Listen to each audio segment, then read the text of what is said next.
Tamil cinema actress எல்லாம் first கல்யாணம் divorce ஆகி ரெண்டாவது கல்யாணமும் டைவர்ஸில் போய் முடிஞ்சு சிங்கிளாக தான் இருப்பாங்க. ஆனால் அவங்க எக்ஸ் ஹஸ்பண்ட் கல்யாணமே பண்ணிக்காமல் சிங்கிளாக இருப்பாங்க. அந்த மாதிரி இருக்கிற டாப் 2 ஆக்ட்ரஸ் யார் யாருன்றதை பார்க்கலாம். நம்பர் 1 மட்டும் யாருன்றதை பார்க்க மிஸ் பண்ணிடாதீங்க. நம்பர் 2 பார்த்திபன். பார்த்திபனுக்கும் சீதாக்கும் 1990 கல்யாணம் ஆகுது. 11 வருஷம் ஒன்றா இருக்கிறாங்க. அதுக்கப்புறம் 2 பேரும் டைவர்ஸ் கொடுத்துட்றாங்க. டைவர்ஸ் ஆனதுக்கப்புறம் பார்த்திபன் இன்னொரு கல்யாணம் பண்ணிக்காமல் சிங்கிளாக தான் இருப்பார். ஆனால் சீதா சதீஷ்ன்றவங்கள கல்யாணம் பண்ணி அந்த கல்யாணமும் டைவர்ஸில் போய் முடிஞ்சிருக்கும். இப்போ சீதாவும் சிங்கிளாக தான் இருக்கிறாங்க.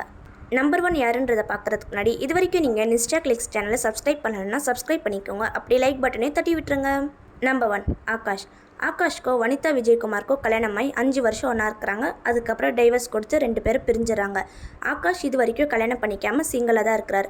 ஆனால் வனிதா விஜயகுமார் 2லேருந்து 3 கல்யாணம் வரைக்கும் பண்ணியிருப்பாங்க. அந்த எல்லா கல்யாணமும் டைவர்ஸில் தான் போய் முடிஞ்சிருக்கும். இப்போ அவங்களும் சிங்கிளாக தான் இருக்கிறாங்க.